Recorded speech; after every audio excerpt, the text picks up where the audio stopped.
Hi, this is Kyle Piercy with UnityAthletics.com. I'm sitting down with volleyball coach Jason Reed just a few days here before the GLVC Conference Tournament. Coach, let's start first of all with Missouri S&T, the team you all drew for Friday's quarterfinal. What do you know about S&T? Obviously, we have faced them once this season. And how do you like your chances going into that opening match? Well, so great opponent. At this point, everybody in the tournament's going to be solid. They're going to be playing hopefully their best volleyball. When we played them at their place, it was the first weekend, so that was nearly 2 months ago, and they were tight sets all the way up until the last one. They kind of beat us up pretty good, but we've got 3 or 4 different players in the lineup. I think it's a lot different. In the last 6 weeks for us, we've really turned around some pretty good volleyball. So, and not that they haven't, but I know that that's going to be a good matchup. They've got some extremely talented middles. What we need to try to do is maybe neutralize them a little bit by serving well, kind of keying on some of those players in the middle and forcing some of their other players to beat us. What do you think about the rest of the bracket, potential matchups in semifinal and sort of how the rest of the bracket shaped up? There was a lot of movement on Saturday between a lot of teams in the conference.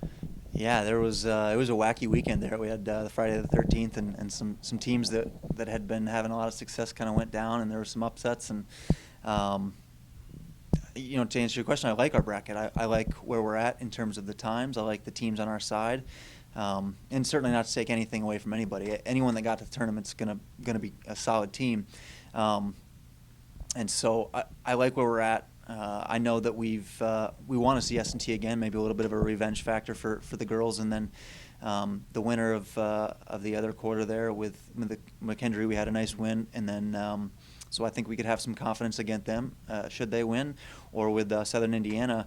I think we owe them a little bit of revenge as well. We didn't play real well at their place. They beat us in 3, and we weren't playing very well that weekend. So either of them would be good, and on the other side, it's a dogfight. So the 2 top 25 teams in our league are on the same side of the bracket, and that's sometimes a good thing. Hopefully, they beat up on each other. Until we make it that far, I think it'll be one heck of a championship. Give us a little insight into how practice has gone most recently this week, especially with some of the veteran leadership with Haley and Jamie and Becca and players that have been in this situation before in postseason. We had a great day yesterday. We were very focused.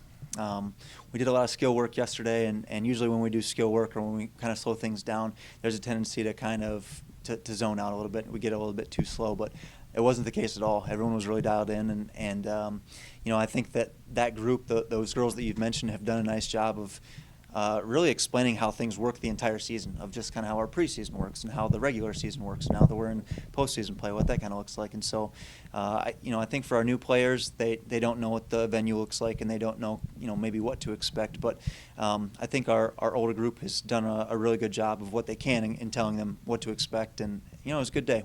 Today, we'll compete a lot today, and then tomorrow, and then we'll be on the road Thursday, and we'll give it a go on Friday. And just quickly, mention some of those younger players that have really stepped into starting roles, for one reason or another, whether it's injury or just, their own talent, their own merit, getting that starting job. How, as a coach, whether it's in practice or beforehand, pre-match, how do you kind of explain, that now it's win or, welcome to the off season, and how are they sort of handling that as well, that pressure? That's a good question. We've been trying to kind of talk about it all year, and I guess fortunately, unfortunately, we've had some situations this season where we needed to win, or the implication was we wouldn't make the conference tournament. So we've kind of had some of those dare to be great situations already. Unfortunately, we hope we're doing a little bit better where we were playing for some higher seeds, but we've kind of been in that situation. And the other side of it is we can talk about it all day long, but sometimes players just need to live through it. Somebody way smarter than I was says that the best thing about freshmen is they become sophomores, and that's going to be true at some point. We've got a great group of freshmen that are playing for them, that are starting, and 2 of those freshmen have been Player of the Week this year. 4 of them are going to letter. That's a great thing for the future. Part of the good thing about the freshmen is they don't know that it's the conference tournament or what that kind of entails, and hopefully they can just be free to go play and have a good weekend. So we've prepared them for what we think we can, but at the end of the day, they got to go out there and play. All right, Coach. Well, I appreciate your time. Thank you for everything, and good luck this weekend against Thank you. the Miners and the rest of the field. To follow those games and find all the links, go to undathletics.com. Thank you.